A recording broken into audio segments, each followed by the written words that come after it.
सेथि बाथ्राखौ बावगोन जोंनिनो एसे सिगांनि दानि जाबाय थानाय केबिएस कलेजनि बरायनायनि लेक्सारार मानबेद मुस्रि प्रदीप बसुमतारी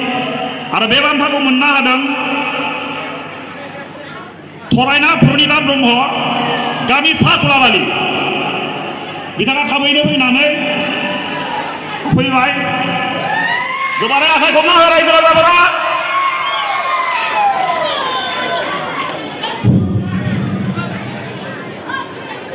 बे समावनो आं जोंनि सारखौ बे आयदानि सायाव एसे खेंफोरथि होनो थाखाय आं खावलायबाय जोबथि समाव होसिगोन आङो बान्थाखौल' बावग्रोनोसै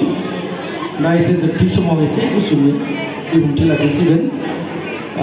जोबोद गोजोननाय मोनदों बे बान्थाखौ बावनो मोननानै आरो बेनिखायनो आंनि गोसोआवबो रंजानाय आरो गोसो गोरबोनि जि मोजां मोननाय आरो बे जोंनि बैसागुरानि देरहानो हानाय बे बिनानावनिसिम गोसो गोरबोनि साबायखर आरो इयुननि मिजिं थिबाय आरो आं लोगो लोगो बावनो सानबाय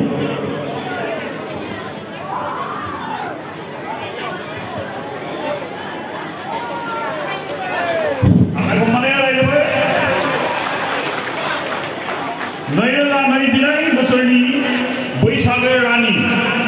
मिस प्रनिता ब्रह्म सा तुलाबारि थैंक यू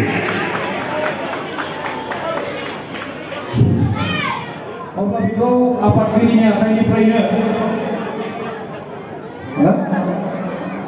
गैया आफादगिरिया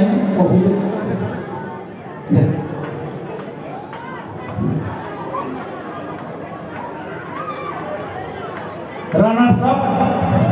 ब्रांच स्कूल आखाइ खम इयुनाव मोजाङै दावगालांनो हाथों बेखौ जों आसा खालामबाय थैंक यू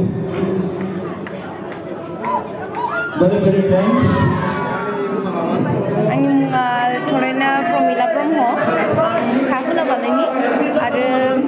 आं लखिमपुर डिस्ट्रिक्टनिनो ओमफ्राय आं दिनै बैसागुरानि मोसानो फैदोंमोन दा देरहाबाय जोबोद गोजोननाय मोनदों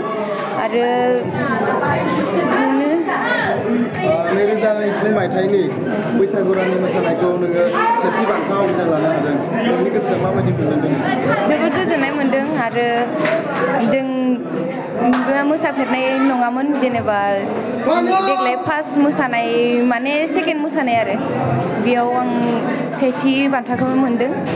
आरो आं जोबोद गोजोननाय मोनदों बेनो आं बिदि क्लासबो लाफेरा आरो देग्लाय बैसागु एथ' सिखायनायबो जायाखैमोन गामियाव सिखायबाय एसे हाफ्राबोमोनबो जानो हानायमोन नाथाय सिखायाखैमोन आरो बेनोसै आं सेथि आंनि बिनानावथ' गैया बिब' दङ आदा दं ओमफ्राय लोगोफोरखौ बिदिनो सानो आरो जेनेबा इसोरबो आंनि बायदि जेनेबा देरहानो हाथों आवगायलांनो हाथों सानो सार दिनैनि नैरोजा नैजिनै मायथाइनि बैसागु फोरबो बगिनदियाव फालिथायाव जोंनि लखिमपुर जिल्लानि बे साबैसे बैसागुरानि एबा बैसागुरानिजों लोगोसे साबैसेया बान्थाखौ आवग्रिना लानो हाखो सार जों सिगांनिफ्रायनो थांखि लानाय बादियै गासै मोनदाइन आयदानि सायाव बादायलायनाय होगोन होननानै बुंखादोंमोन बेबायदिनो मोनदाइन आयदानि सायाव जोङो बादायलायनायखौ होबाय गिबियावनो बिहामजो हानजानि मोसानाय नैथियाव सिख्लाफोरनि हानजा थामथियाव सेंग्रा सिख्ला हानजा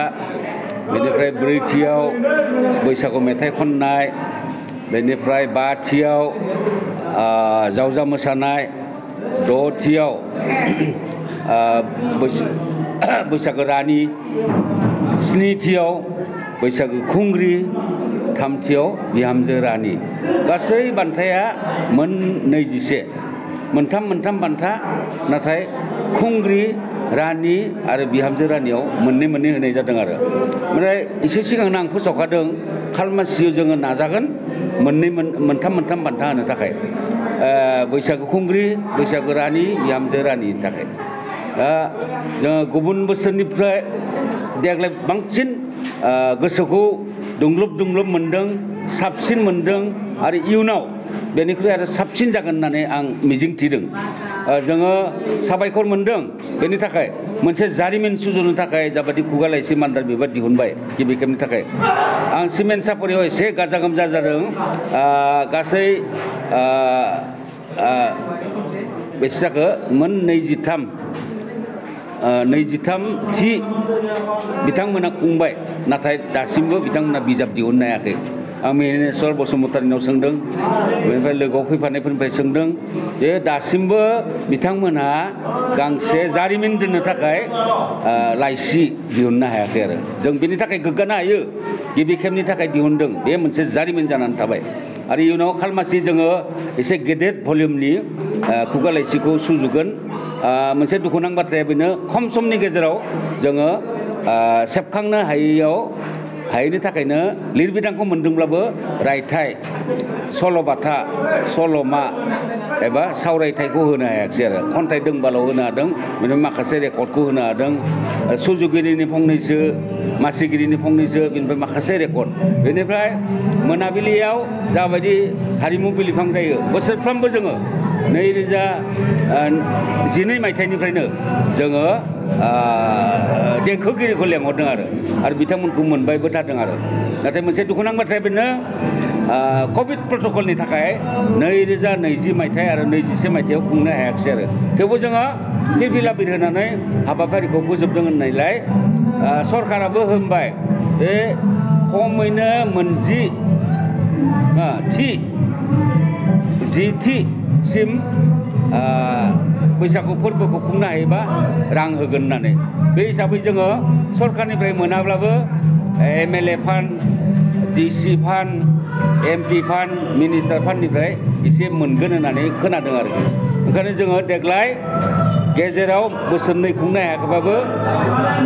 खुंगा 11थिखौ मोननो हादों दा उत्तर कुलाबालिनिफ्राय मोनसेल' बान्था मोननो हादों बे फिसौआनो आंनि फिसौ बेयो बैसागो रानिखौनो मोननो हादों आरो बे मोनसेल' बान्थाखौ मोननो हादों खालमासि आं सानदों गासैबो आयदायावनो बाहागो लानानै बान्थाफोरखौ मोननो हागोन आंनिफ्राय मिजिंथिबाय आरो गासै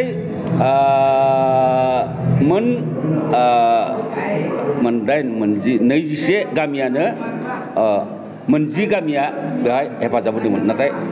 9 गामियाल' बे बान्थाखौ मोननो हादों एसेनोसै गोजोन्थों इयुननि मोजांखौ साननानै दा जोङो जाबायदि मेडियाफोरनि जाबायदि जोंनि मावसुमाफोरनिसिम रोजा रोजा साबायखर बावबाय गोजोन्थों एसेनोसै